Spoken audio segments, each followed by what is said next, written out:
नमस्कार, आप देख रहे हैं हम लोग। मैं हूं आपके साथ नगमा और आज हम बात करेंगे एक ऐसे खतरे की जिससे जनजीवन अस्त व्यस्त होता दिखाई दे रहा है। हमारे शहर, बड़े शहर जैसे हमारी राजधानी दिल्ली रहने लायक नहीं रह गई है। तभी हम पूछ रहे हैं कि कैसे जिए हम, क्योंकि हवा खराब है, पानी खराब है।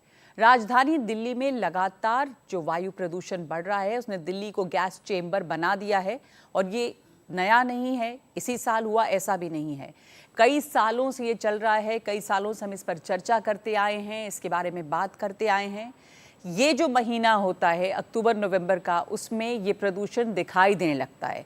तो जब ये दिखाई देने लगता है तब इसके ऊपर एक बार फिर चर्चा होती है, क्योंकि आज ही सुबह, रविवार की सुबह, दिल्ली में धुंध की जो घनी चादर छाई हुई थी और दिवाली के 10 दिन के बाद भी राजधानी के कई हिस्से गंभीर वायु प्रदूषण से जूझ रहे हैं। केंद्रीय प्रदूषण नियंत्रण बोर्ड यानी कि सीपीसीबी के जो आंकड़े हैं उसके मुताबिक रविवार की सुबह करीब 8 बजे दिल्ली में वायु गुणवत्ता यानी एयर क्वालिटी इंडेक्स जो है वो 335 था। इसका मतलब कि बहुत ही खराब श्रेणी में दर्ज किया गया। इसके अलावा जल प्रदूषण जो है वो भी बहुत बुरे हाल में है। यमुना नदी में झाग नजर आ रहा है, एक मोटी परत झाग की दिखाई दे रही है। वायु प्रदूषण के अलावा ड्रोन वीडियो में कालिंदी कुंज क्षेत्र में यमुना नदी पर जहरीला झाग तैरता हुआ दिखाई दे रहा है और इसके अलावा आसपास के क्षेत्र में एयर क्वालिटी जो है वो बहुत खराब श्रेणी में दर्ज की गई है। और ये, जैसा मैंने कहा कि नया नहीं है, पर साल दर साल इस पर हम चर्चा करते हैं और अब हालत इतनी गंभीर हो गई है कि ये एक हेल्थ इमरजेंसी भी है। सिर्फ ये एनवायरनमेंट की बात नहीं रह गई, और एनवायरनमेंट भी सीधे तौर पर आपके हमारे स्वास्थ्य से जुड़ा है। तो इसके ऊपर क्यों नहीं अब तक कोई भी पॉलिसी ऐसी बन पाई है जो दिल्ली एनसीआर के प्रदूषण से जूझ सके। हमारे साथ यहाँ जुड़े हैं इस पैनल में चर्चा के लिए सुधीर कृष्णा, जो पूर्व सचिव हैं शहरी विकास। इसके अलावा दीवान सिंह हैं जो पर्यावरण कार्यकर्ता हैं। हमारे साथ साथ विवेक चट्टोपाध्याय जुड़े हैं, प्रोग्राम मैनेजर हैं CSE, centre for science and environment से। भोपाल से हमारे साथ डॉक्टर संजीव अग्रवाल जुड़ गए हैं जो पूर्व एडिशनल डायरेक्टर हैं सीपीसीबी के, डॉक्टर संजीव अग्रवाल। और हमारे साथ इसके अलावा देवेंद्र शर्मा जुड़ गए हैं जो कि एग्रीकल्चर एक्सपर्ट हैं। देवेंद्र जी से भी समझेंगे कि कृषि का इसमें क्या रोल है, क्योंकि ये महीना जैसे ही आता है चर्चा होने लगती है कि ये सब पराली जलाने के कारण हो रहा है। वो भी एक बड़ी वजह है, लेकिन उसके अलावा क्या क्या वजह हैं। सुधीर जी, आपसे शुरुआत करूं तो इस वक्त जो स्थिति दिखाई दे रही है कि प्रदूषण नज़र आ रहा है, वायु और जल प्रदूषण, लेकिन इसका एक बड़ा कारण इसमें आप क्या मानते हैं? कई फैक्टर्स हो सकते हैं। देखिए, एयर पोल्यूशन दिल्ली में बहुत है, आप ठीक कह रहे हैं, लेकिन ये दुनिया के बहुत से देशों में फैला हुआ है समस्या ये। और हमने देखा है कि पाकिस्तान में पंजाब प्रोविंस में कराची, मुल्तान, वहाँ तो AQI 2000 से भी ज़्यादा है। तो अभी भी और शहर चाइना के हैं। इसलिए हो रहा है क्या कि हवा उस रोड बह रही है और वहाँ पर हाँ, ये भी हो सकता है। तो क्या है कि एयर पोल्यूशन जो है उसके लोकल कारण भी हैं और रीजनल कारण भी हैं। अब जैसे स्टबल बर्निंग की बात कही गई है वो है, और एयर पोल्यूशन में वेहिकुलर पोल्यूशन से भी होता है, लोकलाइज्ड प्रॉब्लम भी है, ये भी है, इंडस्ट्रियल पोल्यूशन भी है। तो ये सब कंस्ट्रक्शन से जो होता है उससे भी धूल उड़ती है, वो भी पोल्यूशन करती है। इस तरह की बातें बहुत सी हैं। तो इसके लिए अब ट्रांसपोर्टेशन का चैलेंज है, लोग पर्सनल कारें लेते जा रहे हैं। अब दिल्ली में करीब, तो ये एक इसी की मैं समाधान की बात करती हूँ, एक पॉलिसी लेवल की। लोग तो पर्सनल कारें लेते जाएंगे, लेकिन ये तो बाजार का खेल है। आप जितनी गाड़ियाँ बेचेंगे उतनी गाड़ियाँ लोग खरीदेंगे। तो क्या इसके ऊपर किसी बड़े शहर दिल्ली एनसीआर में एक रोक लगाने की ज़रूरत है? पब्लिक ट्रांसपोर्ट की ज़रूरत है और बड़े पैमाने पर। बिल्कुल। अब देखिए, सरकार ने किया भी बहुत कुछ है, अगर ना करते तो क्या होता। जैसे कि दिल्ली मेट्रो रेल है, दिल्ली मेट्रो। आज दिल्ली मेट्रो जो है 70 लाख लोगों को पर डे कैरी कर रही है। 70 लाख बहुत बड़ी संख्या होती है, जो कि दिल्ली की जनसंख्या का वो भी कम पड़ रही है। वो कम पड़ तो भी अगर 70 लाख ना जाते मेट्रो से तो गाड़ियाँ कितनी चलती, ये भी देखिए। Number 1। Number 2, electric mobility. Electric vehicles जो हैं वो पोल्यूशन बहुत कम करती हैं, इलेक्ट्रिक व्हीकल। आज इलेक्ट्रिक व्हीकल धीरे धीरे पॉपुलर होती जा रही हैं। जो पहले ना के बराबर दिखती थी, अब आपको लगभग हर 10वीं 12वीं 20वीं गाड़ी दिखेगी इलेक्ट्रिक व्हीकल। उससे पोल्यूशन कम हो रहा है। इस समय जो प्रदूषण ज़्यादा दिखता है उसमें वेहिकुलर पोल्यूशन एक बहुत बड़ा रोल प्ले करता है, आप मानेंगे। विवेक जी, ये जो हवा में इस वक्त इतनी धुंध है, उसका एक बड़ा कारण क्या है? एक तो तापमान कम होता है इस समय में, तो हम धुंध जो है वो नीचे की ओर आती है। स्टबल बर्निंग यानी पराली की जलने का कारण होता है, दिवाली के पटाखे होते हैं, तमाम चीज़ें जो हमें पहले से पता है कि होंगी। तो इसमें वेहिकुलर पोल्यूशन जो है वो कितना इम्पोर्टेंट है, और एक बड़ा कारण इस समय इस खराब हवा का क्या मानते हैं आप? देखिए, ये मौसम ऐसा है कि जो प्रदूषण को डाइल्यूट होने नहीं दे रहा है, यानी जो प्रदूषण फैलता है और घट जाता है, तो वेंटिलेशन की कैपेसिटी जो है हमारे एटमॉस्फेयर की काफ़ी कम हो गई है। एक तरह का लीड होता है स्मोक का, वो पूरा कवर कर लिया शहर को, और वो करीबन रात के समय आप देखेंगे कि 500 मीटर के लीड में रहता है। तो आप समझ सकते हैं कि एक तरह से आपके अगर खिड़की या सारे दरवाजे घर के बंद हों और घर के अंदर आप प्रदूषण करें, तो घर में ही रहेगा, वो बाहर नहीं जा पा रहा है। दूसरा बहुत बड़ा कारण है कि विंड स्पीड जो है 10 किलोमीटर से कम रफ्तार की है, 4 से 8 किलोमीटर प्रति घंटे की रफ्तार से है। ऐसी भौगोलिक स्थिति में, जो कि सबसे यूनिक है अमेरिका से वर्ल्ड में, इसमें नियम और बहुत सख्त होने चाहिए, जिसमें हमारे मेरे ख्याल से पॉलिसी की काफ़ी कमी रह गई है। तो दिल्ली एनसीआर की जो भौगोलिक स्थिति है वो एक बहुत बड़ा कारण बहुत है कि बड़ा यहाँ पर फैक्टर जो है। प्रदूषण है वो ट्रैप्ड है। Trapped अब है। इसका ये हमें पहले से पता है कि इस मौसम में ऐसे प्रदूषण और बढ़ेगा, हवा जी। जो है वो एक तरह से कैद है जी। इसके ऊपर। पर तो इसमें हम मौसम पॉलिसी को लेवल blame पे नहीं हम कर लोगों को क्या करना चाहिए था? इस मौसम के लिए क्या तैयारी होनी चाहिए? देखिए, इसके लिए मेजर तैयारी जो होनी चाहिए कि आप जो साल भर या कई सालों से जो आप काम करते आएंगे, वो उसका विंटर में रिजल्ट दिखेगा। अगर आपकी इंडस्ट्रीज पहले से क्लीन नहीं है, अगर उनको क्लीन फ्यूल या स्वच्छ ईंधन की सप्लाई नहीं हो रही, तो प्रदूषण होगा। अगर इंडस्ट्री के जो नियम है, मानक हैं, वो अगर मजबूत नहीं हो तो होगा। पब्लिक ट्रांसपोर्ट, जैसे डॉक्टर साहब ने कहा कि मेट्रो ठीक है, 50-60 लाख लोगों को ले जा रहा है। बसेस की संख्या सुप्रीम कोर्ट ने 1998 में बोला था कि 10,000 मिनिमम होना चाहिए। अभी कितनी है बस? अभी 7,000 7,500 बसें हैं। तो आप समझ सकते हैं कि वो जो सरकार बसें हैं, ने, वो भी बहुत प्रदूषण फैलाने वाली बसें हैं ज़्यादातर। अभी ये है कि ट्रांजिशन काफ़ी कम हो रहा है, क्योंकि अब इलेक्ट्रिक बसेस धीरे धीरे आ रही हैं, परंतु अभी भी पुरानी बसें चल रही हैं, पर कोई उपाय नहीं है। ये सिर्फ दिल्ली की बात कर रहा हूँ। एनसीआर में कनेक्टिविटी अगर आप देखेंगे, सिर्फ मेट्रो के भरोसे आप नहीं रह सकते। अगर मेट्रो अगर इफेक्टिव होता तो मेरे ख्याल से अभी तक कंजेशन नहीं होता। तो आप देखेंगे कि इतने सारे फ्लाईओवर्स, एक्सप्रेसवेज बनाने के बावजूद भी 15% ग्रोथ हो रहा है प्रति वर्ष प्राइवेट व्हीकल्स का। तो ये BS6 एमिशन स्टैंडर्ड्स लगाने के बावजूद भी प्रदूषण में जो कंट्रीब्यूशन है दिल्ली का 50% है। बाकी स्रोतों में तो प्रदूषण में कंट्रीब्यूशन जो व्हीकल्स PM का है 2.5 में, जी PM 2.5 में वो जी। कितना है? वेहिकुलर पोल्यूशन 50% लोकल सोर्सेज का, जी टोटल सोर्सेज का, जी। यानी कि जो गाड़ियां इतनी ज्यादा हैं, संख्या गाड़ियों की बहुत ज्यादा है। बहुत ज़्यादा है, क्योंकि अगर आप एक गाड़ी में प्रदूषण कम भी करते हैं, परंतु संख्या मान लीजिए उनकी बहुत ज़्यादा बढ़ जाती है, तो लोड तो आपका बराबर रहेगा। जी। तो हमारी जो कैरिंग कैपेसिटी है शहर की या इस क्षेत्र की, ये जो एयर शेड है, जैसे हम बात कर रहे हैं कि पूरे पंजाब क्षेत्र, पाकिस्तान, भारत का, यूपी, फिर आपका दिल्ली, चंडीगढ़, ये पूरा क्षेत्र एक एयर शेड में आता है। तो हम यहाँ जो भी प्रदूषण कर रहे हैं वो यहीं फैलता है। तो ये धारणा जो है कि एक शहर में ही काम करने से वहाँ की से हवा साफ हो जाएगी, ये संभव नहीं है, परंतु हर शहर को काम करना पड़ेगा। नहीं तो दिल्ली के चारों तरफ भी जो तमाम, सिर्फ दिल्ली की बात नहीं, दिल्ली एनसीआर और पड़ोस के जो राज्य हैं वहाँ पर ये बार बार बात हुई है कि एक इंटीग्रेटेड पॉलिसी चाहिए पोल्यूशन के लिए। तो क्या कोई ऐसी इंटीग्रेटेड पॉलिसी में रुकावट कहाँ पर आती है? या तो नियत नहीं है काम करने की अलग अलग सरकारों की, या क्या केंद्र की ये जिम्मेदारी होनी चाहिए कि सबको इकट्ठा ला के काम करें? कोई भी, क्योंकि हमने लगातार देखा है कि दिल्ली पंजाब की लड़ाई, दिल्ली हरियाणा की लड़ाई, ये चलती रहती है कि कौन प्रदूषण कर रहा है, पर क्या इसके लिए एक सेंट्रलाइज प्लान नहीं हो सकता? डेफिनेटली कोई भी कंट्री, अगर आप बाहर का भी एग्जांपल देखें, उन्होंने क्या किया है, डिस्ट्रिक्ट्स अलग होती हैं, परंतु एयर क्वालिटी डिस्ट्रिक्ट्स अलग होती हैं। तो उसमें आप एक क्षेत्र लेते हैं, जी। जैसे चाइना के बीजिंग ने जब काम किया तो उन्होंने 3 क्षेत्रों को एक साथ जोड़ के वो बनाया कि यहाँ हम प्रदूषण नियंत्रण करेंगे तो बीजिंग की आवाज साफ तो होगी। इन क्षेत्रों की जरूरत है इस पर यहाँ काम करने हमारी की। प्लानिंग टोटल फेल है। हमारी एक संस्था है NCR प्लानिंग बोर्ड, परंतु अगर आप देखेंगे उनका रोल प्रदूषण नियंत्रण में कितना है, आपका कोई कोऑर्डिनेशन नहीं है। दूसरी संस्था है एनसीआर ट्रांसपोर्ट कॉरपोरेशन, वो सिर्फ रैपिड रेल देख रही है।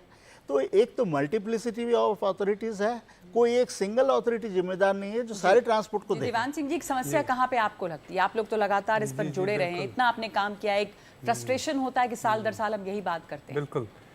देखिए, अभी बात हम जो करते हैं सर्दियों में आकर हम शुरू करते हैं प्रदूषण के ऊपर बात करनी, गर्मियों में हम नहीं करते हैं। तो सर्दियों में इसलिए कर रहे हैं क्योंकि पोल्यूशन डिस्पर्स नहीं हो पाता है। तो इसका हमारा मेन मुद्दा पोल्यूशन का प्रोडक्शन ना होकर पोल्यूशन डिस्पर्सल आ चुका है। अब इस विषय पर सोचें तो बात बिल्कुल उल्टी आ जाती है जो हम आमतौर पर करते हैं।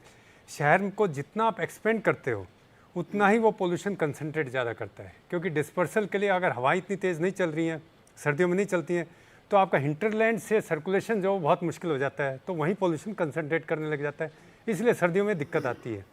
तो शहर का विस्तार करना सबसे बड़ी समस्या है इस पूरे मामले में। शहर का इतना ज़्यादा विस्तार हुआ है, बिल्कुल वो एक बड़ी गलत समस्या है।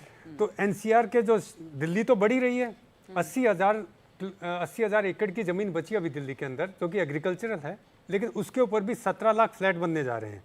अगर 17 लाख वे फ्लैट बन गए, 1 करोड़ लोग और आ गए, उनके साथ इतनी गाड़ियाँ और आती हैं, तो आप दिल्ली का होने वाला क्या हाल है आप सोच सकते हैं। दिल्ली का कुल एग्रीकल्चरल एरिया या जो प्रोटेक्टेड रिज एरिया है वो कितना है अभी? रिज एरिया तो करीब 7,777 हेक्टेयर्स है, 7,777 हेक्टेयर जी। ये एक फिगर बनी हुई है, उससे कम ज़्यादा हो जाता है।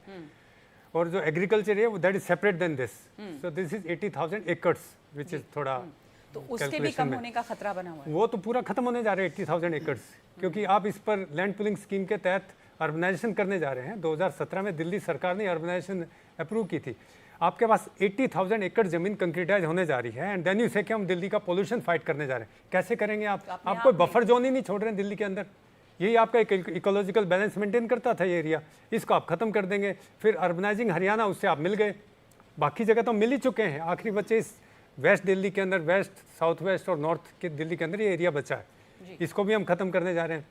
फिर दूसरी बात अभी की इन्होंने कि हम कनेक्टिविटी कितना कर रहे हैं पड़ोस के सिटीज़ में, गुड़गांव, फरीदाबाद, गाजियाबाद। आप जितनी ज़्यादा कनेक्टिविटी करेंगे उतना ज़्यादा पोल्यूशन बढ़ाएंगे, क्योंकि आपको ये सैटेलाइट टाउन्स दूर बसाने की ज़रूरत है। आपको बगल में बसाएंगे तो that's part of Delhi ji. और जितना आप शहर का एक्सपेंड करेंगे, public transport doesn't succeed there. Permutation combination of the various routes for public transport it becomes huge, इतना आप कर ही नहीं सकते मेंटेन। तो इसी तरह बीजिंग में छठा रिंग रोड उन्हें क्लोज इसलिए करना पड़ा क्योंकि शहर एक्सपेंड ज़्यादा हो गया, पब्लिक ट्रांसपोर्ट वायबल नहीं रहा, प्राइवेट व्हीकल्स लोग यूज़ करने लगे ज़्यादा। अब ये कॉमन सेंस की चीज़ें हैं, दूसरों से सीख भी सकते हैं, लेकिन हमारे प्लानर्स, अर्बन प्लानर इन पर ध्यान नहीं देते हैं। सुधीर कृष्ण जी, ये दूसरे शहरों का, देश के दूसरे देशों के अलग अलग शहरों के कोई एग्जाम्पल है हमारी अर्बन प्लानिंग में जो कमी है, वहाँ से हम सीख सकते हैं? देखिए, हमारी अर्बन प्लानिंग में कमी ये रह गई है कि गवर्नेंस का फ्रेमवर्क हमारा थोड़ा डिफरेंट है, और देशों में म्यूनिसिपल कॉरपोरेशन बहुत स्ट्रांग होती है, बहुत कुछ वो करते हैं। हमारे यहाँ म्यूनिसिपल कॉरपोरेशन के अलावा बहुत सी एजेंसीज हैं। डेवलपमेंट अथॉरिटी एक बहुत पावरफुल होती है, जैसे दिल्ली में दिल्ली डेवलपमेंट अथॉरिटी है, गुड़गांव में GMDA है। ये अथॉरिटी के पास रिसोर्स बहुत होते हैं और रिस्पॉन्सिबिलिटी सारी म्यूनिसिपल कॉरपोरेशन की। लोग जो हैं परेशान रहते हैं, म्यूनिसिपल कॉरपोरेशन ने कूड़ा नहीं उठाया।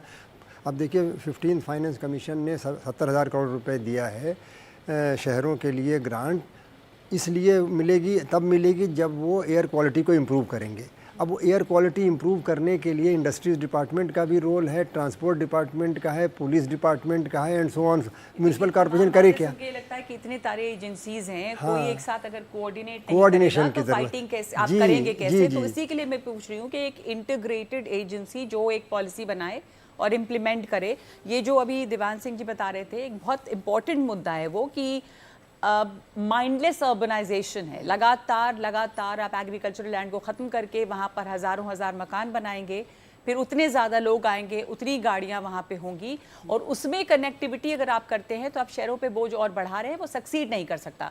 तो अर्बन प्लानिंग जिस तरह से हो रही है, समस्या तो वहाँ भी है। मगर आप देखिए कि दिल्ली में 25% of the land is green, वो के भारत के बहुत 25% दिल्ली में जो ग्रीन एरिया है 25%, जो कि बहुत कम शहरों में इतना है। ज़रूरत इस बात की है कि जो ग्रीन एरिया है उसको थिक ग्रीन बना दें, जिसको कहते हैं, आजकल एक टर्म चला है मियावाकी प्लांटेशन, जहाँ पर कि थिक ग्रीन होना चाहिए, हल्के फुल्के पेड़ नहीं लगाना है। हाँ। झाड़ी जैसे पेड़ नहीं, जो पेड़ है जिसमें कि ठंडक भी पहुंचे और जो धूल को कैप्चर भी करें, पोल्यूशन तो को। ये एक आपने बताया कि आप जो ग्रीन है उसको भी बहुत ज़्यादा ग्रीन करें, पर मेरे हिसाब से मुझे लगता है कि जो शहरीकरण इतना ज़्यादा हो रहा है वहाँ पे भी ज़रूरत है। शहरीकरण की- एक मैं 1 मिनट जी। Delhi is the greenest capital of the world, yet it is the most polluted. इसका मतलब इस ग्रीन का बहुत ज्यादा लिंक नहीं है आपके पोल्यूशन से। जी। आपको ओपन स्पेसिस चाहिए एक प्रोपोर्शन में in comparison to the residential habitation. West, east and north Delhi में ये ओपन स्पेसिस लगभग नेग्लिजिबल हो चुके हैं। मैं मुंडका का उदाहरण देता हूँ, 8 लाख लोग रहते हैं मुंडका किराड़ी क्षेत्र में, उनके पास 1 एकड़ पार्क नहीं है। एक 150 एकड़ की एक लैंड बची है जो कि इंडस्ट्रियल एरिया डेवलप करने के लिए रखी हुई है। जी। हम केजरीवाल के पास गए 2016 में कि प्लीज आखिर में यहाँ लोग रहते हैं, इनको थोड़ा सांस लेने की जरूरत है, लेकिन he didn't agree to it. बोला नहीं मैं इंडस्ट्री बनाऊंगा। भाई लोग तो यहाँ आपके पास आए, हम इंडस्ट्री नहीं चाहिए, हमें यहाँ पार्क दे दीजिए, बायोडाइवर्सिटी पार्क, और गिव अस एनीथिंग। उसके लिए नहीं माने वो सरकार। मैं सिर्फ जो ये green दिल्ली area सरकार है- नहीं, केंद्र सरकार भी ऐसे ही है। हमने डीडीए को भी लिखा, उन्होंने भी कोशिश लेटर को आगे फॉरवर्ड करते यहाँ हैं। पर ये भी दिखता है कि जो ग्रीन एरिया है उसमें भी डिस्पैरिटी है। Green area south Delhi south में ही में, है। सेंट्रल दिल्ली में है, हाँ, लेकिन yes। जो दूसरे इलाके हैं जो थोड़ा सा जहाँ लो कॉस्ट लिविंग है वहाँ पे वो ग्रीन है नहीं। बिल्कुल। और वहाँ सिर्फ और सिर्फ जंगल है। देवेंद्र शर्मा जी हमारे साथ हैं। देवेंद्र जी, एक बड़ी बात इसकी भी होती है कि इस मौसम में जो प्रदूषण बढ़ता है उसमें ये स्टबल बर्निंग का भी एक बड़ा हाथ है, पराली जलने का। पर एग्रीकल्चर का क्या रोल इसमें है? और स्टबल बर्निंग की बार बार बात होती है, उसका भी कोई उपाय क्यों नहीं निकल पाता कि ये चाहे जितना भी ऐड करो? पहले तो ये भी मैं जानूंगी कि कितना कंट्रीब्यूशन है स्टबल बर्निंग का, लेकिन और इसको बंद किया जाए। देखिए, हमें समझना पहले ये बहुत ज़रूरी है कि पंजाब का किसान हो या हरियाणा का किसान हो, वो पराली इसलिए नहीं जलाता कि उसको कोई मज़ा आता है। ये हमें जानना बहुत ज़रूरी है। उसके पास कोई और चारा ही नहीं रहता, उसके पास कोई विकल्प नहीं रह जाता। उसको प्रयास करना होता है कि भी हार्वेस्ट करे और उसके 2-3 हफ्ते के अंदर उसको नेक्स्ट क्रॉप की सोइंग करनी है, चाहे वो आलू हो चाहे वो गेहूं हो। तो उसके पास जो विंडो इतनी शॉर्ट होती है, तो वो उसके पास सबसे आसान तरीका होता है कि आग लगा दी। अब ये ना सोचे कि उसको मजा आ रहा है, he is driving sadistic pleasure पर कि दिल्ली में देवेंद्र जी, पोल्यूशन क्या हो रहा है। इसके ऊपर भी अब पॉलिटिक्स नहीं ज्यादा हावी हो गई है? क्योंकि सरकारों पॉलिटिक्स की तो है तरफ ही है, लेकिन आप देखिए ना, पंजाब में 200 लाख टन स्टबल होता है। 200 लाख टन स्टबल गवर्नमेंट नहीं मैनेज कर सकती है, कोई कॉर्पोरेट सेक्टर उसको नहीं मैनेज कर सकता है। पर मुझे ये समझ नहीं आता कि जब किसान बोल रहे हैं, और अभी से नहीं 5-6 साल से बोल रहे हैं, जो कि अभी के चीफ मिनिस्टर और पिछले चीफ मिनिस्टर भी ये बोलते हैं सरकार को कि किसानों को थोड़ा सा एक इंसेंटिव दे दीजिए। दे हैव प्रॉमिस्ड कि वो उस सारे स्टबल को मैनेज कर लेंगे विदाउट बर्निंग। ये तो 5-6 साल पहले हो जाना चाहिए था। बट आई डोंट अंडरस्टैंड कि क्यों हम, जो आप कह रहे हैं कि पॉलिसी पैरालिसिस क्यों है, कि किसान को हम थोड़ी सी भी सहायता नहीं करना चाहते हैं और इंडस्ट्री की तरफ वो हम जो अपनी तमाम आंखें बंद पॉलिसीज करते की हैं। बात थी, क्या वो सिर्फ कागजों पर है जो इंसेंटिव्स की बात हुई थी, या सरकार जब खरीदने वाली थी स्टबल या मशीन्स देने वाली थी कि किसान जलाएं नहीं स्टबल को? देखिए, हमें एक चीज और जाननी है कि मशीनें भी आप कर लें तो आप कितनी कर लेंगे। अभी इस समय पंजाब में 1.5 लाख मशीनें दी गई हैं किसानों को कि वो स्टबल को मैनेज करें, जिसमें से 50,000 मशीनें तो ऑलरेडी बेकार हो चुकी हैं, रिडंडेंट हो चुकी हैं, क्योंकि अब नई मशीनें आ गई हैं उसको रिप्लेस करने के लिए। अब 50,000 मशीनें, आप देखिए कि Punjab is fast going to become a junk yard for machines. कोई रिस्पॉन्सिबल होगा उसके लिए आने वाले सालों में, जब पंजाब के अंदर इतना लोहा पड़ा होगा? क्योंकि ये 3-4 हफ्ते के अंदर ही ये मशीनों का उपयोग होना, सारे साल तो ये मशीनें खड़ी रहती हैं खेतों के अंदर। क्या ये वायबल एक ऑप्शन है? दूसरी बात तो है कि सबसे जो बेटर तरीका है, जो कि सुप्रीम कोर्ट ने अभी कहा था कि आप किसानों को 2,500 रुपए प्रति एकड़ का एक इंसेंटिव दीजिए, तो सेंट्रल गवर्नमेंट ने उस पर ना कर दी। अब मेरा मानना है कि अगर ये 5-6 साल पहले ये हो गया होता कि हमने किसानों को एक इंसेंटिव दिया होता, और फिर हम कहते कि अगर आप जलाते हैं तब हम आपके ऊपर FIR करेंगे, तो जो किसी को आपत्ति इंसेंटिव नहीं है, होती और वो प्रॉब्लम सॉल्व हो जाना चाहिए। देवेंद्र जी, वो जो इंसेंटिव है वो किस तरह से मदद करेगा? अगर आप वो पैसे दे दें तो फिर किसान कैसे स्टबल मैनेज करेंगे? ये जो बात है कि किसान कैसे करेंगे, I think this is very evident. अगर आप फील्ड के अंदर आए, वो कहते हैं कि हम चाहे फैमिली लेबर लगाएं, चाहे हम मनरेगा का लेबर लगाएं, हम उस सारे को मल्चिंग करेंगे, उसको हम रीप्लॉ करेंगे। वो उनका हेडेक है, और जहां जहां उनके पास मशीनें हैं उसका उपयोग करके वो जो प्लांट लगे हैं उसमें भी लगाएंगे। चाहती हूँ, आप कृषि विशेषज्ञ हैं, क्या ये क्रॉप पैटर्न जो है उसमें भी बदलाव के लिए इंसेंटिव देना चाहिए? इसी समय पे ये फसल कटती है, इसी समय पे स्टबल बर्निंग होती है, क्या ये क्रॉप पैटर्न में बदलाव और जिस तरह का क्रॉप ग्रो किया जा रहा है उसमें बदलाव की जरूरत है? अगेन ये हमें समझना पड़ेगा, यहाँ भी पॉलिटिक्स है। मैं इतने सालों से सुनता आ रहा हूं, तकरीबन 40 साल हो गए हैं कि पंजाब में क्रॉप डाइवर्सिफिकेशन होना चाहिए, लेकिन जब क्रॉप डाइवर्सिफिकेशन की बात होती है कि अगर हमने पैडी को रिप्लेस करना है किसी क्रॉप से, तो जो नेट रिटर्न पैडी से आता है उतना नेट रिटर्न उस फसल से आना चाहिए, तभी तो किसान शिफ्ट करेगा। लेकिन वो सरकार देने को तैयार नहीं है। आप सोचते हैं कि भाई किसान अपना लॉस करके देश के पर्यावरण को, जो हम कहते हैं, बचाए, लेकिन जो देश की खाद्य सुरक्षा वो अश्योर करता है, we don't even count that factor. मुझे ये कहने लगता है कि क्यों हम किसानों के प्रति हमारा एक कॉन्टेम्प्ट है। मैं देखता हूं कि सब शहर के लोग जो है सारा ब्लेम जो है किसानों के ऊपर डालते हैं। जब यहाँ पे आम आदमी पार्टी की सरकार पंजाब में नहीं थी और दिल्ली में थी, तो हमने बार बार ये सुना कि पराली जलाने से सबसे ज्यादा पोल्यूशन है। हालांकि जो लोग आपके जैसे एक्सपर्ट्स और यहाँ जो लोग बैठे हैं जो समझते, वो जान रहे हैं कि पराली अकेला कारण नहीं है, इस महीने में उससे वो बढ़ जाता है। लेकिन अब ये पॉलिटिक्स जो है वो कितनी हावी हो गई है पराली को लेकर भी, क्या हो रहा है यहाँ पे? नगमा जी, इट इज वेरी इंटरेस्टिंग जो आपका सवाल है। इतने सालों से हम पंजाब के किसानों पे दोष रोकते आए कि भाई ये रिस्पॉन्सिबल है इसके लिए, दिल्ली के पोल्यूशन के लिए। अब इंटरेस्टिंगली अब की बात देखिए, 70% there is a decline in farm fires in Punjab. 70% farm fires कम हो गई है पंजाब में। दिल्ली का पोल्यूशन तो कम नहीं हुआ, दिल्ली का पोल्यूशन तो कम नहीं हुआ। दिल्ली वाले तो अभी भी पंजाब को कोसते हैं। अब तो पाकिस्तान भी लग पड़ा पंजाब को कोसने के लिए। जैसा कि पहले हमारे एक साथी कह रहे थे कि कराची में भी जो AQI है बहुत ज्यादा है। मुझे समझ नहीं आता कि कराची ने अभी तक पंजाब को क्यों दोषी ठहराया। पंजाब तो और कहने का मतलब सिंध और मुल्तान का इलाका, वो 2000 से ऊपर है AQI। वो दोष दे रहे हैं कि शायद हवा उधर बह जा रही है और इसलिए वहां पे भी ट्रैप्ड है। लेकिन कितना ज्यादा कम हुआ या कंट्रीब्यूशन जो है, मैं विवेक जी आपसे जानना चाहती हूँ कि पराली बर्निंग जलाने से जो प्रदूषण है उसके कोई आंकड़े हैं कि वो कितना कंट्रीब्यूट कर रहा है? जी, इसका तो आंकड़ा सरकार हमेशा लगातार दे रही है। मिनिस्ट्री ऑफ अर्थ साइंस की जो संस्था है IITM, वो प्रतिदिन अभी डेली कंट्रीब्यूशन बताती है। तो ये मेरे ख्याल से मैक्सिमम ये जाता है, पहले गया था 58%, परंतु अभी ये 20% के आसपास रहता है ऑन एन एवरेज। अगर पूरे आप सर्दी के समय कम लें तो बायोमास कंट्रीब्यूशन 20% या 25% से ज़्यादा नहीं जाता। दूसरे जो कंबशन सोर्सेस हैं, फॉसिल फ्यूल कंबशन सोर्सेज, जो इंडस्ट्रीज, व्हीकल्स और आपके दूसरे स्रोत हैं, उनका कंट्रीब्यूशन बढ़ जाता है। डस्ट का कंट्रीब्यूशन काफ़ी कम हो जाता है, जो कि जी गर्मियों में बहुत ज़्यादा होता है। इस समय वो 7 से 9% रहता है। फॉसिल फ्यूल का कंट्रीब्यूशन बढ़ता है, वेहिकुलर कंबशन, हाँ, जो भी आप जला रहे हैं किसी भी क्षेत्र में, किसी भी इंडस्ट्रियल सेक्टर में, व्हीकल्स हो सकती है, वो पराली भी है। वेस्ट बर्निंग बहुत ज़्यादा है, इंडस्ट्रियल वेस्ट बर्निंग। आप पंजाब की हम बात कर रहे हैं, दिल्ली NCR में आप जाइए, लगातार इंडस्ट्रियल वेस्ट का बर्निंग हो रहा है कि इंडस्ट्रियल एरियाज में, क्योंकि वो म्यूनिसिपैलिटी के क्षेत्र में नहीं आते। आप लोनी में जाइए, गाजियाबाद में, जहाँ इलेक्ट्रॉनिक वेस्ट का बर्निंग हो रहा है, सरकार का ध्यान नहीं है। लोगों के पास कूड़ा जो प्रबंधन है, जैसे डॉक्टर साहब बता रहे थे कि वो म्यूनिसिपैलिटीज़ जो हैं वो सक्षम नहीं है, या फिर उनके पास उस तरह का मैकेनिज्म नहीं है कि वो पूरी तरह से हो सके। इसके ऊपर एक अग्रवाल भी मेरे साथ जुड़े हैं, जो फॉर्मर एडिशनल डायरेक्टर हैं CPCB के, यानी कि central pollution control board. Doctor Agarwal, बार बार एक पॉलिसी पैरालिसिस की बात है। देवेंद्र जी ने भी कहा, और भी लोगों से जब बात सुनते हैं, जो तमाम लोग पर्यावरण से जुड़े हैं, जो कार्यकर्ता हैं, काम करते हैं, कि ऐसा लगता है कि लोग हताश हैं। बिल्कुल, इतनी सारी एजेंसीज हैं, उनका कोऑर्डिनेशन नहीं। कहाँ पे पॉलिसी पैरालिसिस दिखती है? आप चूंकि CPCB में रह चुके हैं डायरेक्टर के तौर पे।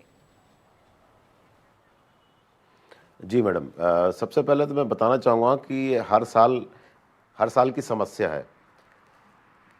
हर साल ये बात उठती है और हर साल हम ये बोलते हैं कि क्या कर पा रहे हैं साल भर उसके लिए कि समस्या नहीं हो। एक्चुअली में क्या है कि it is a pollution has become the politics. तो मैं आपको बता दूं कि हमने बहुत सारे एक्शन प्लान्स को इम्प्लीमेंट करने की कोशिश की, और कई एक्शन प्लान्स जो ऐसे हुए हैं कि कुछ उस पर मतलब इम्प्लीमेंटेशन नहीं हो पाया है।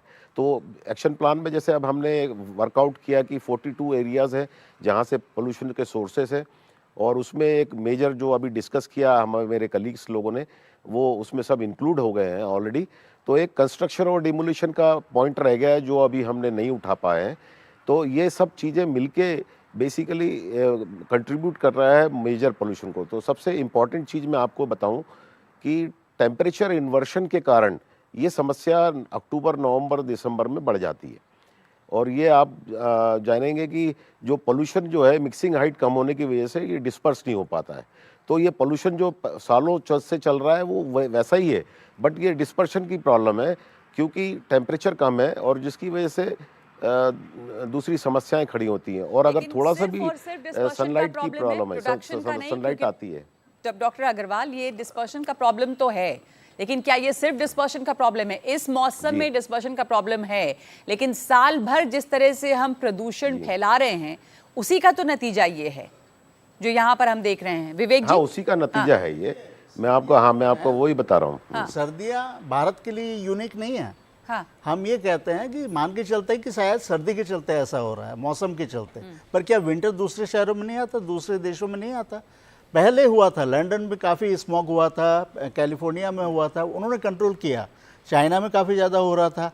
तो मेरे ख्याल से मौसम को दोष नहीं देना है हमें, मौसम के जो प्रभाव होने वाले हैं उनको समझ के हमें प्रदूषण को नियंत्रित करना है। क्योंकि ये क्षेत्र लैंडलॉक्ड है। लैंडलॉक्ड एरिया में आप प्रदूषण नहीं कर सकते, बहुत ही कम करना पड़ेगा, तब जाके ही वो रिजल्ट आएगा। तो डॉक्टर अग्रवाल, क्या करना पड़ेगा ये समझना चाह रहे हैं आप? तो इसमें रहे हैं, इस एजेंसी में, तो कमी कहाँ पर है? क्या करना चाहिए साल भर? हाँ। देखिए सबसे पहले तो साल भर हमें सोर्स के ऊपर पोल्यूशन कंट्रोल करना चाहिए। जैसे आप सोर्सेज बताएं आपने, ट्रांसपोर्ट हो गया, आपका बायोमास बर्निंग हो गई। अभी तक बायोमास के ऊपर किसी ने डिस्कस नहीं किया है, स्टेबल बर्निंग पे डिस्कस किया है। अगर मैं कहूं कि 1 लाख छोटे छोटे बायोमास सोर्सेस अगर जलाए गए विंटर में, तो वो एक प्रकार से बड़ा पोल्यूशन, फिर क्यूमुलेटिव पोल्यूशन शो करता है।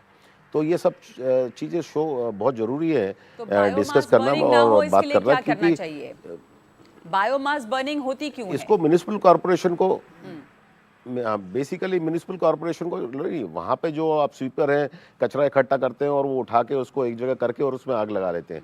ये बहुत सालों से हमने कंट्रोल सिस्टम भी लगाया, मतलब हमारा कंट्रोल रूम हमने फॉर्म किया था और बहुत सारी चीज़ें की गई थी, पर मैंने ये देखा कि किसी की काम करने की इच्छा नहीं है, कंप्लायंस नहीं हो पाता। वहाँ पे लोग बर्न कर भी देते हैं, तो वो कैप्चर कैमरे में भी हो गया तो भी उस पर ज़्यादा पनिशमेंट नहीं है कुछ। तो मेन मुद्दा ये समस्या ये बढ़ती जा रही है, गंभीरता से नहीं ले रहे हैं शायद।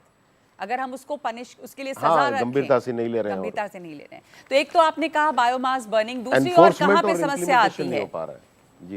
जी, रोड मैंने सालों से बोलता आ रहा हूँ कि रोड डस्ट की प्रॉब्लम है, रीसस्पेंशन ऑफ रोड डस्ट। तो होता क्या है कि साइड में जो आपका पेवमेंट्स होते हैं वो ब्लॉक नहीं है, मतलब वो एक्चुअली में सॉइल लेस दिखना चाहिए। तो अगर धूल नहीं उड़ेगी तो वो रिसस्पेंशन नहीं होगा और वो एक प्रॉब्लम और बढ़ती जा रही है। तो इसमें पब्लिक, जैसे पीडब्ल्यूडी को हमने कई बार बोला कि भाई इसको बंद करो आप, तो वो ऐसा कुछ नहीं किया गया, इंडस्ट्रियल पोल्यूशन कितना बड़ा कंट्रीब्यूटर है? मैं देख रहा हूँ डॉक्टर अग्रवाल, इंडस्ट्रियल पोल्यूशन में देखिए मैडम, 300 स्क्वायर किलोमीटर एरिया में हमने 10-12 पावर प्लांट्स बंद कर दिए, और इन पावर प्लांट्स को बंद करने के बाद भी पोल्यूशन की समस्या वहीं की वहीं है। इसका मतलब क्या है कि किसी एक सोर्स पे कंट्रोल करने की आवश्यकता नहीं है, आपको पूरे सोर्स पे एक साथ कंट्रोल करना है, सभी पे करना पड़ेगा। तो फिर जो पानी में झाग इतना आ रहा है वो किस तरह से आ रहा है देवान सिंह जी? जो इस समय यमुना के ऊपर एक मोटी परत झाग की दिखाई देती है, उसका क्या कारण है? देखिए, इंडस्ट्रियल पोल्यूशन, ये सारा दिल्ली का सीवेज जो है वो अनट्रीटेड, काफ़ी उसमें से अनट्रीटेड नालों में गिरता है और नाले जाके सीधे यमुना में गिरते हैं। सीवेज के अंदर सरफेक्टेंट, फॉस्फोर्स ये सब होते हैं, ये सर्दियों में उभर के आते हैं झाग के रूप में। तो ये जो एसटीपी हैं जो दिल्ली के, जितने दिल्ली सरकार के, इनको प्रॉपरली काम करना चाहिए और पूरे जितना भी sewage generation, sewage treatment plant. हाँ जी। और अभी हाल ही में हमने सुना था कि कई तरह के वाटर प्लांट, सोनिया विहार प्लांट और ये तमाम जगहों पे समस्या आ गई थी क्योंकि पानी इतना प्रदूषित आ रहा था कि प्लांट को बंद करना ये तो पड़ा वाटर था। ट्रीटमेंट है, तो पीने के पानी की बात कर रहा हूँ। मैं के कह रहा हूँ कि सीवेज जो आपका वेस्ट वाटर जो घरों से निकलता है वो सीवेज नेटवर्क में जाता है, नेटवर्क से एसटीपी में जाता है ट्रीट होने के लिए ताकि साफ पानी निकले। लेकिन वो पानी सीवेज जो एक तो कैपेसिटी कम है और एक कई सीवेज ट्रीटमेंट प्लांट अपनी जो पैरामीटर उससे कम काम करते हैं। करीब 36 में से 22 हैं पैरामीटर इसको मीट नहीं करते हैं, यानी गंदा पानी आया और गंदा ही निकाल दिया उन्होंने। तो ऐसे में यमुना कहाँ से साफ होगी? दूसरी बात, जितनी भी ये प्रोजेक्ट बनाते हैं, जैसे इंटरसेप्टर सीवेज प्रोजेक्ट बनाई, ये 2004 में कंसेप्शलाइज की गई, फिर उसके जितना उस टाइम सीवेज जनरेशन है उसके हिसाब से बनाई गई, लेकिन बाद में देखते हैं कि सीवेज तो जनरेशन आपका और ज़्यादा बढ़ गया, तो कैपेसिटी मीट नहीं कर पाते हैं जितना सीवेज जनरेशन उसको। तो कैश 22 सिचुएशन है कि आपने इतने के लिए प्लान बनाई, तब तक आपका सीवेज और इंक्रीज हो गया, तो वो अनट्रीटेड सीवेज आपका फिर नाले में चला गया। तो वही मैं आपसे वही अर्बनाइजेशन की बात है, कितनी ज्यादा आबादी बढ़ेगी उसी हिसाब से इंफ्रास्ट्रक्चर को बढ़ाना पड़ेगा। आपके जैसे बहुत सारे लोग जो लगातार इसमें जुड़े हुए हैं इस लड़ाई में, लेकिन जब तक पॉलिसी लेवल पे बदलाव नहीं होगा, ये जो एफर्ट्स हैं वो कम पड़ते हैं। लोगों ने यहाँ पर देखिए पोस्टर्स लिए हुए हैं हमारे पीछे में कि कभी कभी मुझे अपनी सांस लेने को ठीक करने के लिए हॉस्पिटल जाने की जरूरत होती है।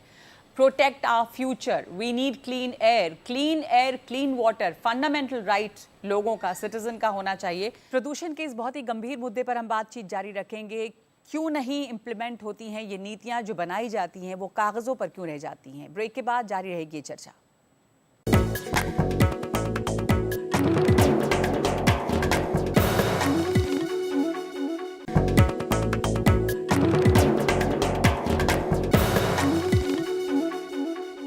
यहाँ पे आप मेरे साथ पंकज जी जुड़े हुए हैं, आप भी इससे लगातार काम कर रहे हैं एक वॉरियर, एक योद्धा के रूप में। तो आप किस जगह पे काम कर रहे हैं, क्या आप अभी तक हासिल कर पाए हैं? अभी हम लोग बात कर रहे हैं, एक सेकंड में आपको माइक दे दूँ बस।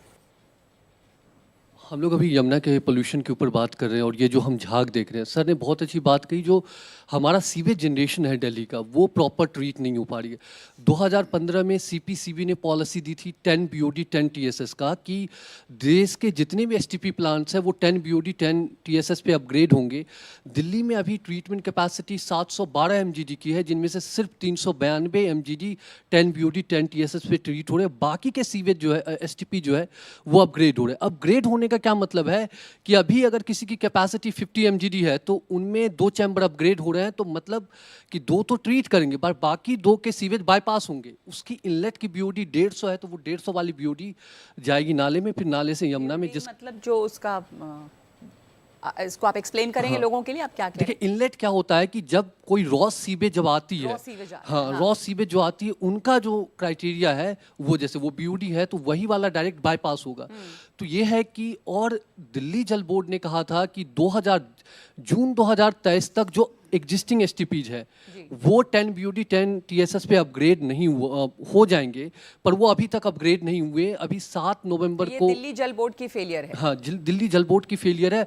उनके साथ साथ जो जैसे डीपीसीसी है वो रिपोर्ट्स डाल रहे हैं, बट जो एक्शंस होने चाहिए, जो एसटीपी जैसे 22 एसटीपी बता रहे हैं, अक्टूबर मंथ में 23 एसटीपी अभी स्टैंडर्ड मीट नहीं कर रहे, तो बट एक्शन नहीं हो रहा है कि आपने क्यों स्टैंडर्ड मीट नहीं कर पा रहे। तो आप लोग जाके इस बात को उठा रहे हैं सरकार के सामने? आपने जी हम लोग बार बार इनको उठा रहे हैं। अभी 7 नवंबर को जो एफिडेविट डाली है दिल्ली जल बोर्ड ने एनजीटी में, उनमें भी उन्होंने मेंशन किया है कि अब इनको दिसंबर 2025 का टाइम चाहिए सारे एसटीपी को 10 बीओडी 10 टीएसएस पे अपग्रेड करने का।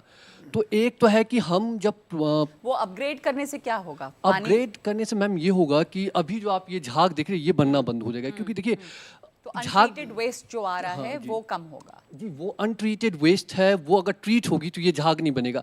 आप अगर कभी एसटीपी का पानी कैसा हो सकता है, कोरोनेशन पिलर की नई एसटीपी बनी है 70 एमजीडी की, अगर आप वहाँ पे जाएंगे तो पानी उठाएंगे तो आपको लगेगा ये पानी पी लूँ। वो सीवेज को इतना अच्छा ट्रीट कर रहा है।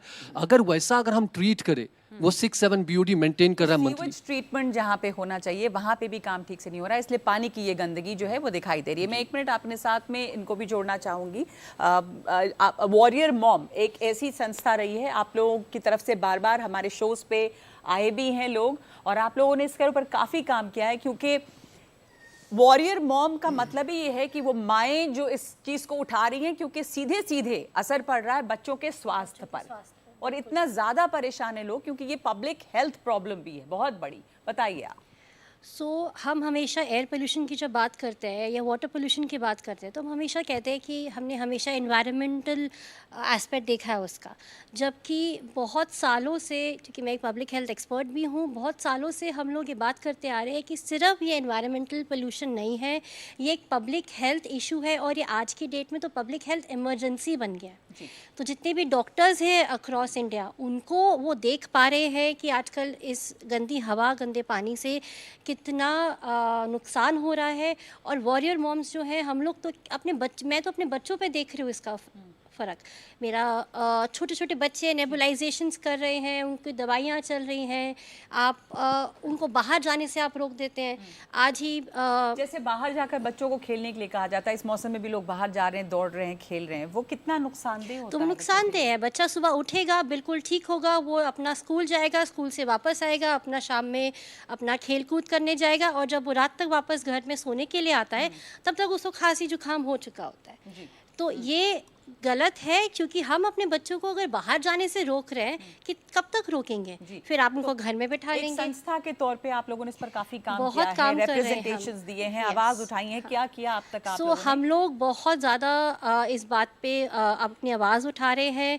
अभी हमने एवरी आवर 5 पेड़ कट रहे हैं दिल्ली में, एवरी आवर 5 पेड़ कट रहे हैं दिल्ली हाँ में जी। अभी भी। अभी हम जब ये रिज कवर की बात कर रहे हैं, मैंने सुना आप लोग बात कर रहे थे कि yes, Delhi is the greenest capital across the world, but आप ही मुझे बात बताइए, फिर भी अगर हमारे यहाँ पे इतने इशू आ रहा है, तो हम लोग को सबको मिल के एकजुट होकर सारी परेशानियों को एक साथ हमें डील करना है, ना कि एक सिंगुलर सॉल्यूशंस फाइंड करके रिज एरिया कवर जो है, अभी उससे बात हो रही है कि उसको हटाना, जो कि इकलौता हमारा ग्रीन कवर रह गया है दिल्ली एनसीआर में, जिसको कहा जाता है कि ये हमारे लंग्स हैं। पर रिज एरिया कवर को हटाना अभी तो गैर कानूनी है। आप रिज एरिया कवर को क्या हटा सकते हैं? बिल्कुल नहीं हटा सकते।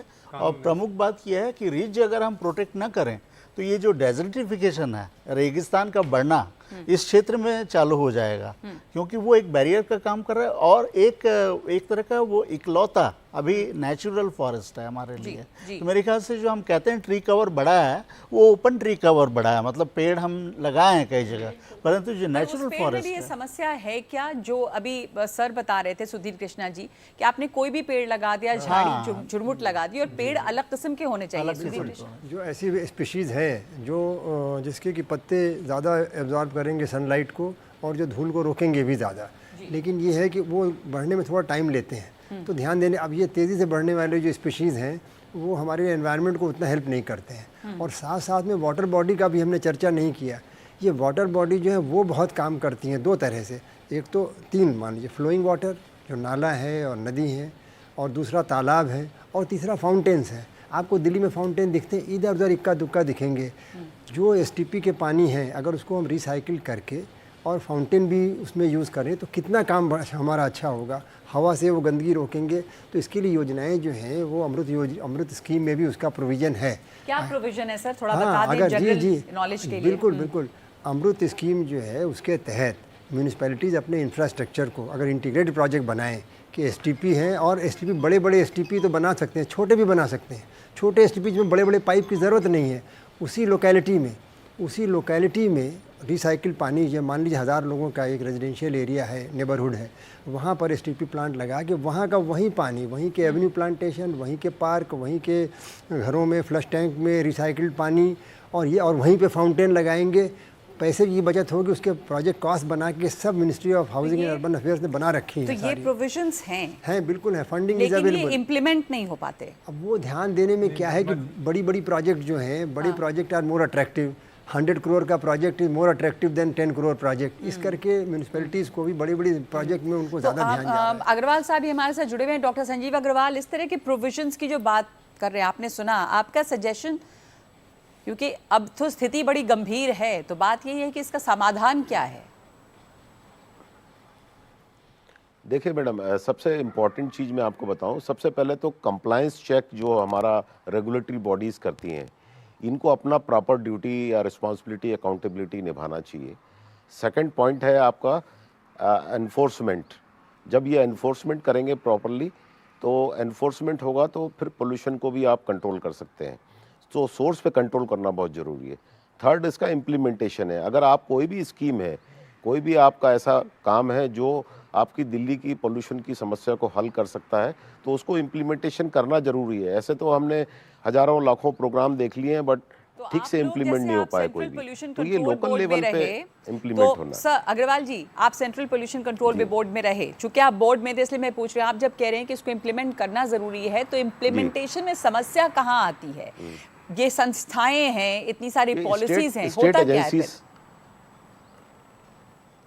स्टेट एजेंसीज को पूरा सहयोग करना चाहिए, स्टेट को मिलके और सेंट्रल को मिलके काम करना चाहिए। हमारा एनकेप प्रोग्राम है, नेशनल क्लीन एयर प्रोग्राम है, और इम्प्लीमेंटेशन है, उसमें स्टीयरिंग कमेटी है, इम्प्लीमेंटेशन कमेटी है, मॉनिटरिंग कमेटी है। तो ये सब क्यों नहीं हो रहा है? 2019 से ये इम्प्लीमेंट होना है, तो ये कुछ स्टेट में हो रहा है, कुछ स्टेट में नहीं हो रहा है, जिसमें दिल्ली भी है। तो ऐसा नहीं है कि सरकार काम नहीं कर रही है।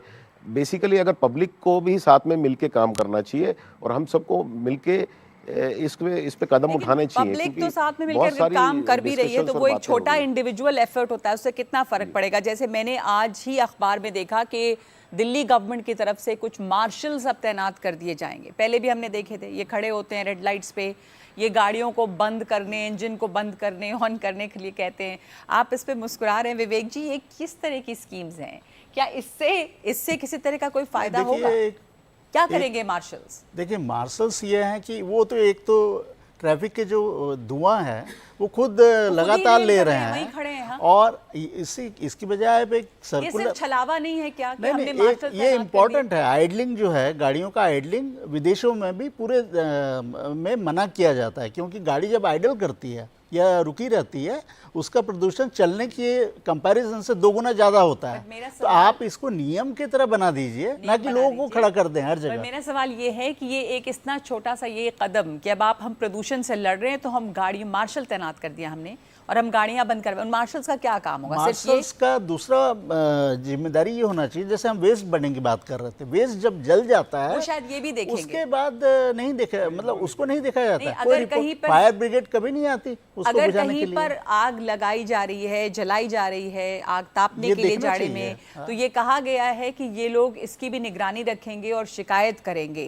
पर ये एज एन एक्सपर्ट आपको लगता है कि अगर हम वो आग जलाने की निगरानी रखें, उसमें भी शर्त ये है कि इम्प्लीमेंटेशन हो सही तरीके से, तो रिपोर्टिंग सही हो, हाँ, और एक्शन एट द पॉइंट हो। जलने के बाद कोई फायदा नहीं है कि आप उस व्यक्ति को ढूंढे कि किसने आग लगाई है। दूसरा पॉइंट ये है कि जो विजिबल पॉल्यूशन आपको कहीं दिख रहा है, उसकी रिपोर्टिंग, जैसे आज आई है commission on air quality management जो है संस्था है, उन्होंने कहा है कि निस्तारण नहीं हो रहा है। पब्लिक कंप्लेंट्स कर रही है, परंतु उसका निस्तारण नहीं हो रहा है, कोई उसमें एक्शन नहीं लिया जा रहा। तो ये जो हम कोऑर्डिनेशन की बात कर रहे हैं, लोग कैसे जुड़ेंगे?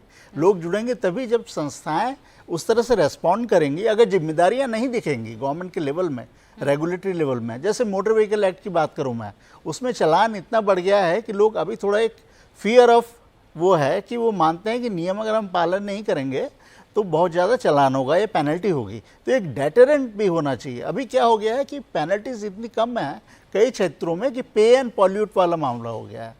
तो आप ये डेटरेंट आपको लाना पड़ेगा, फियर ऑफ लॉ नहीं लाएंगे आप, और अकाउंटेबिलिटी कमांड अगर आप इम्प्लीमेंट नहीं करेंगे तो प्रदूषण नियंत्रण बहुत डिफिकल्ट है। आप इस पे जोड़ना चाहती हैं कुछ बात? सब कुछ घूम फिर के आम आदमी पे आ जाता है कि उसकी जिम्मेदारी है कि हम अपने पोल्यूशन ना फैलाएं। हम अपना अगर वेस्ट सेग्रीगेट करके देते भी हैं तो वहाँ पे जाके वो फिर से मिल जाता है। हम सूखा कूड़ा गीला कूड़ा करके सब लोग आजकल स्कूल के बच्चों को सिखाए जा रहे हैं। हमारे साथ इतने बच्चे जुड़े हुए हैं। मेरा बच्चा वापस आके मुझे बता रहा है कि ये वाला जो आपका कूड़ा है ये आपको इधर डालना है, ये रिसाइक्लेबल है, ये आप इधर डालेंगे। हम अलग कर करके दे रहे हैं तो वापस से वो मिल जा रहा है। तो क्या फ़ायदा हुआ आम आदमी का इतनी पूरे दिनचर्या के साथ सब कुछ करते करते भी इतना एफर्ट लगाने का कि जब वो उसका रिजल्ट ही नहीं आ रहा है। तो यानी वेस्ट सेग्रीगेशन घरों से लोग करके देते हैं, लेकिन जहाँ वेस्ट ट्रीटमेंट प्लांट्स हैं वहाँ पर वो वापस मिला दिया जा रहा है और वो सेग्रीगेशन नहीं है उस लेवल पे। तो ये भी तो लोगों को बेवकूफ़ बनाने भरी का काम है। और बिल्कुल जी, इसके लिए मैं ये कहना चाहूँगा कि इसमें दो बातें हैं। एक तो सेग्रीगेशन तो ज़रूरी है, उसमें तो कोई दो राय नहीं है, लेकिन जो सेग्रीगेटेड वेस्ट है वो बल्क वेस्ट जनरेटर जो हैं, लोकेलिटी नेबरहुड जो हैं, रेजिडेंशियल RWAs हैं, उनको अपने यहाँ प्लांट लगा के रिसाइकिल करना, और इट इज़ प्रॉफिटेबल ऑल्सो। जैसे मैं जहाँ रहता हूँ हम उसको रिसाइकिल कर रहे हैं और उससे खाद जो बनती है वो हमारे ग्रीन एरिया में यूज़ हो रही है। हमारा खाद का खर्चा ही ख़त्म हो गया, पूरा ज़ीरो हो गया। और जहाँ तक उसका दूसरा ये RWAs को भी तो फिर इंसेंटिव देना होगा कि आप अपने यहाँ जी, पे तो ट्रीटमेंट छोटा, प्लांट लगाइए। हाँ, उसमें इंसेंटिव तो दोनों उन्होंने बना रखे हैं, पेनल्टी इंसेंटिव नहीं देने, पेनल्टी है ज़रूर, इंसेंटिव भी देना चाहिए। अगर आप अपने ही स्तर पे उसको नहीं करेंगे रिसाइकिल हाँ, तो RWAs के स्तर पे, पर ये कहाँ हो रहा है, ज़्यादा तो नहीं होता वो है। करना चाहिए, उसमें उन्होंने बनाई है स्कीम, वो उसको एनफोर्स नहीं कर पा रहे हैं।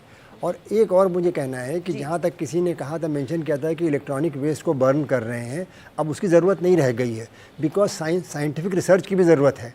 अब ई वेस्ट की कंपनी बन गई हैं, आपने सुना होगा, नामो ई वेस्ट हैं और भी नाम मुझे अभी, और उनके पब्लिक ऑफ़र आए हैं, और पब्लिक ऑफ़र 90 रुपीज़ में शुरू हुआ और विदिन 7 डेज़ वो डबल हो के 180 पे आगे बढ़ गया वो शुरू में। तो और उसमें क्या है, और टेक्नोलॉजी और वर्ल्ड ओवर रिसर्च चल रही है कि ई वेस्ट से हम कैसे तरह तरह के वैल्यूएबल मेटल्स निकाल सकते हैं, तो ये रिसर्च की भी बात है इसमें। देवेंद्र जी कह रहे थे कि पंजाब जो है वो मशीनों का एक जमावड़ा बन जाएगा, जिस तरह से स्टबल बर्निंग मशीन्स वहाँ पर दी गई और अब वो वहाँ पे आधे से ज़्यादा उसमें से ख़राब पड़ी हुई हैं, तो उनका क्या किया जाए? देखिए, दोनों इसमें दोनों चीज़ें हैं। अभी सरकार की स्कीम है जिसमें कि अनएम्प्लॉयड यूथ को ट्रेनिंग दे के उनको व्हीकल रिपेयर वगैरह का, तो वो तो एक तरीका है, और दूसरा रिसाइकिल ऑफ मेटल का भी पॉसिबिलिटी है।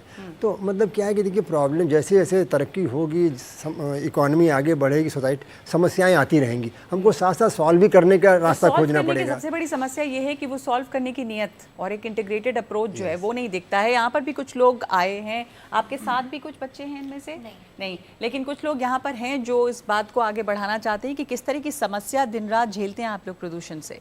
मैम, मेरा सवाल ये है कि हम साल भर ध्यान नहीं देते कि प्रदूषण हो रहा है। जब सर्दियाँ आती है, दिवाली आती है, तब हम वायु प्रदूषण पे ध्यान देते हैं।